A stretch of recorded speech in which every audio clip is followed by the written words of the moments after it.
Hello everyone, welcome to For Nurses Preparation YouTube channel. I am Neeraj Kumar Kathal. Our today's topic is from pediatric subject and the topic is birth asphyxia. Let's begin our today's video. Let's first talk about the introduction about birth asphyxia. Birth asphyxia is a failure to initiate and maintain proper respiration characterized by hypoventilation, anaerobic glycolysis and lactic acidosis. Birth asphyxia एक ऐसी condition है, साधारण शब्दों में हम बताएं तो जैसे ही बच्चे ने जन्म लिया, जन्म लेने के तुरंत बाद बच्चे का रेस्पिरेशन स्टार्ट हो जाता है। अगर मान लीजिए किसी कारण से बच्चे में रेस्पिरेशन स्टार्ट नहीं हो पाया या फिर रेस्पिरेशन तो स्टार्ट हुआ लेकिन वो एक नॉर्मल पैटर्न से मेंटेन नहीं हो पा रहा है, बच्चा नॉर्मल सांस नहीं ले पा रहा है, तो इस कंडीशन को आप कहेंगे बर्थ एस्फाइक्सिया। बर्थ एस्फाइक्सिया कंडीशन के कारण बच्चे में हाइपोवेंटिलेशन, एनारोबिक ग्लाइकोलाइसिस और लैक्टिक एसिडोसिस या फिर यूं कहें लैक्टिक एसिड का फॉर्मेशन होने लगता है। अब बात करते हैं बर्थ एस्फाइक्सिया किन कारणों से हो सकता है। What is the aetiology, aetiological factors. Aetiology को समझने के लिए हम तीन पार्ट्स में इसको पढ़ेंगे।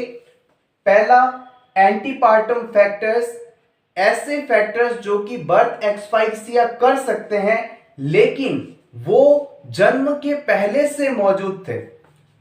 इंट्रापार्टम फैक्टर, डिलीवरी के दौरान पाए जाने वाले फैक्टर्स जो कि बर्थ एस्फाइक्सिया कॉज कर सकते हैं। और तीसरा रहेगा पोस्टपार्टम फैक्टर्स, ऐसे फैक्टर्स जो कि जन्म के बाद जिनकी मौजूदगी के कारण बर्थ एस्फाइक्सिया हो सकता है या होता है। एंटीपार्टम फैक्टर्स के अंदर माल न्यूट्रिशन, एनीमिया, गैस्ट्रेशनल हाइपरटेंशन और प्री एक्लैम्सिया एंड इन्फेक्शन जैसी कंडीशंस रिस्पॉन्सिबल मानी जाती हैं। इंट्रापार्टम फैक्टर्स के अंदर प्रोलॉन्ग्ड लेबर, कॉर्ड प्रोलैप्स आते हैं, जबकि पोस्टपार्टम फैक्टर्स के अंदर न्यूबॉर्न में पाई जाने वाली एबनॉर्मलिटीज के कारण बर्थ एस्फाइक्सिया होता है। इन एबनॉर्मलिटीज के अंदर कार्डियोवैस्कुलर डिफेक्ट्स हो सकते हैं, न्यूरोलॉजिकल डिजीजेस हो सकती हैं या फिर पल्मोनरी एबनॉर्मलिटीज हो सकती हैं। आप चाहें तो इस स्क्रीन का स्लाइड का स्क्रीनशॉट ले सकते हैं, फिर हम आगे बढ़ते हैं। Now let's talk about the sign and symptoms of birth asphyxia condition. Unusual skin tone, बच्चे की जो स्किन टोन होगी वो अनयूजुअल होगी, नॉर्मल नहीं होगी। Baby is silent, not crying. Birth asphyxia condition वाले बच्चे जनरली जन्म के बाद बिल्कुल साइलेंट होते हैं, बिल्कुल भी क्राई नहीं करते। आप जब जन्म के बाद अबगार स्कोर परफॉर्म करते हैं तो उस समय जो बेबी क्राई करते हैं उसमें आप गुड कंडीशन दिखते हैं, क्योंकि क्राइंग से बच्चे का रेस्पिरेशन प्रॉपर होता है और बर्थ एस्फाइक्सिया के अंदर तो रेस्पिरेशन है ही नहीं या फिर डिफिकल्टी इन ब्रीथिंग है, तो बेबी इज साइलेंट। उनकी हार्ट रेट लो होगी, weak muscle tone, skin tone और मसल टोन भी वीक होगी। बच्चा बिल्कुल सुस्त होगा, उसके हाथ पांव बिल्कुल रिलैक्स मोड में होंगे, स्थिर मोड में होंगे। वीक रिफ्लेक्सेस, जब आप बेबी के रिफ्लेक्सेस को चेक करेंगे तो रिफ्लेक्सेस मौजूद हो सकते हैं लेकिन बहुत ही वीक होंगे। लैक ऑफ ब्रीथिंग और डिफिकल्ट ब्रीथिंग, जैसा कि बर्थ एस्फाइक्सिया इंट्रोडक्शन में हमने कहा कि बच्चे में ब्रीथिंग का ना होना या difficulty in breathing at the time of birth known as asphyxia, birth asphyxia. So this is the important thing. Amniotic fluid stained with meconium, important. Meconium क्या है? याद रखिएगा, जन्म के बाद बच्चा फर्स्ट बाउल मूवमेंट करता है, यानी कि वो अपने स्टूल को एक्सक्रीट करता है।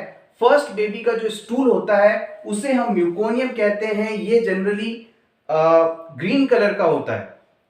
लेकिन कुछ कंडीशन में ड्यूरिंग प्रेगनेंसी जन्म से पहले बच्चा बाउल मूवमेंट हो जाती है बच्चे को, और ये म्यूकोनियम एमनियोटिक फ्लूइड से मिक्सअप हो जाता है, और इस म्यूकोनियम मिक्स्ड एमनियोटिक फ्लूइड को बच्चा एंगल्फ कर जाता है, और इससे बच्चे में डिस्ट्रेस होता है, बच्चा डिफिकल्टी में आ जाता है। वैसे भी ये इंपॉर्टेंट क्वेश्चन है, इसे आप स्टार मार्क कर लीजिएगा।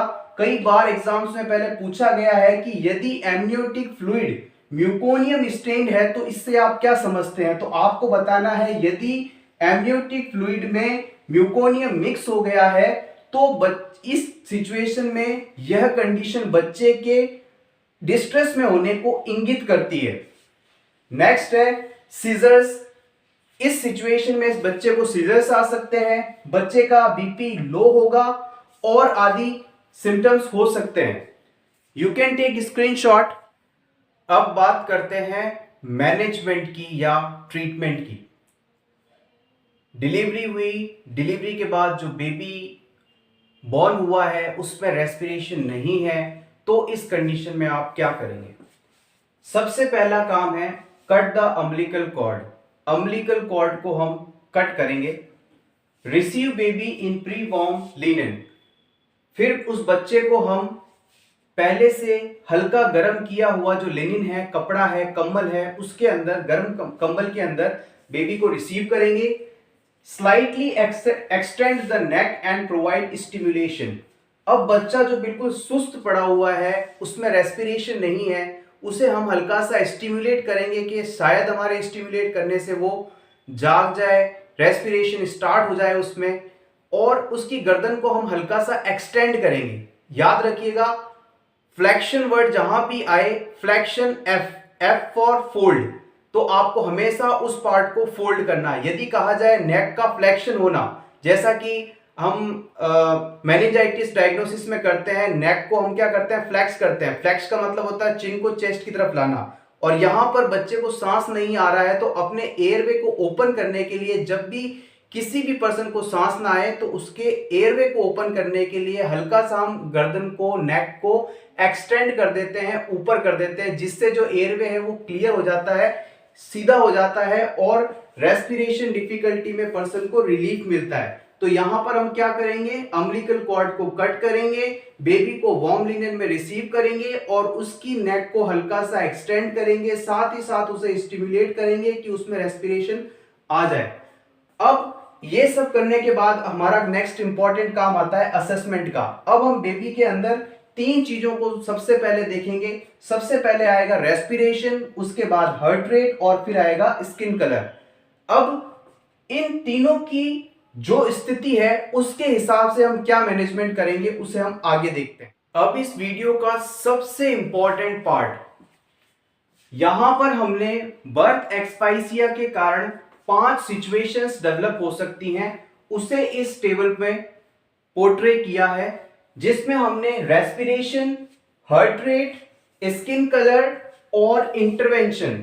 अगर मान लीजिए बच्चे में ये सिचुएशन होगी तो हमें ये करना होगा, इसे एक्सप्लेन करेंगे सिंपली। अगर जन्म के समय बच्चे का रेस्पिरेशन रेगुलर है और उसकी हार्ट रेट 100 से ऊपर है, हार्ट रेट या पल्स रेट 100 से ऊपर है, और उसकी स्किन में, उसकी बॉडी में एक्रोसाइनोसिस मौजूद है, तो उसे हम जो न्यूबॉर्न बेबी की रूटीन केयर होती है वो देंगे। इसमें बेबी को कोई डिस्ट्रेस नहीं है, कोई टेंशन वाली बात नहीं है। एक्रोसाइनोसिस क्या होता है? एक्रोसाइनोसिस का मतलब होता है बॉडी के पेरिफेरी पार्ट्स के अंदर ऑक्सीजन सप्लाई कम होने के कारण ब्लूइश डिस्कलरेशन हो जाता है, यानी कि पर्सन का पेरिफेरी बॉडी पार्ट्स ब्लू हो जाते हैं, तो इसे हम एक्रोसाइनोसिस कहते हैं। एक्रोसाइनोसिस मोस्टली हाथों में पाया जाता है और कभी कभार पैर वाले हिस्से में भी ये चीज देखने को मिलती है। Situation number 1 clear. अब बात करते हैं सिचुएशन नंबर 2 की।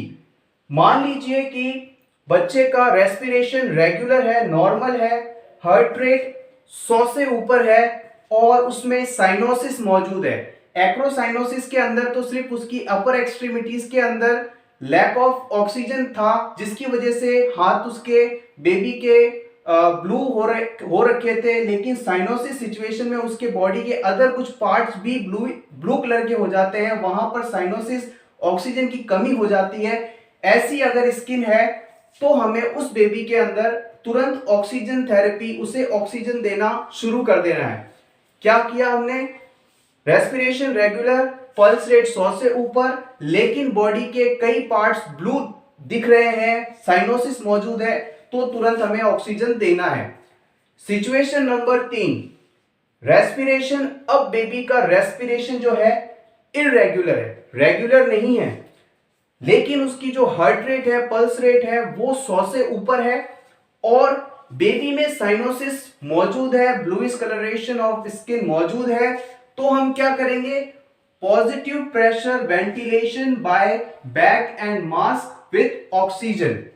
हमें बेबी के अंदर पॉजिटिव प्रेशर वेंटिलेशन स्टार्ट करवाना है बैग और मास्क की सहायता से, और उसे ऑक्सीजन थेरेपी भी देनी है। नेक्स्ट, यदि बेबी का रेस्पिरेशन अब इरेगुलर है, ये सिचुएशन नंबर 4 है, कंडीशन नंबर 4 है, यहां पर बेबी का रेस्पिरेशन इरेगुलर है, हार्ट रेट भी 100 से कम है, साइनोसिस मौजूद है, तो क्या करेंगे? ऐसी स्थिति में भी हम positive pressure ventilation by bag and mask with oxygen therapy baby को देंगे। अब सबसे टिपिकल सिचुएशन आती है, 5th कंडीशन, जिसमें बेबी का रेस्पिरेशन इरेगुलर है, हार्ट रेट 60 से कम है और बेबी में साइनोसिस भी मौजूद है। तो इस सिचुएशन में क्या करना है? इस सिचुएशन में आपको बिना देरी किए बच्चे के अंदर सीपीआर परफॉर्म करना है, कार्डियो पल्मोनरी रिसस्टिटेशन परफॉर्म करना है। इस पर भी हम बात करेंगे। आप चाहें तो अपने रिवीजन हेतु इस स्क्रीन का स्क्रीनशॉट ले सकते हैं, बहुत ही इंपॉर्टेंट टेबल है और आपके लिए बहुत यूजफुल है। अब हम आपको बताते हैं सीपीआर जब आप करेंगे तो कैसे करेंगे, किन किन चीजों का आपको ध्यान रखना होगा।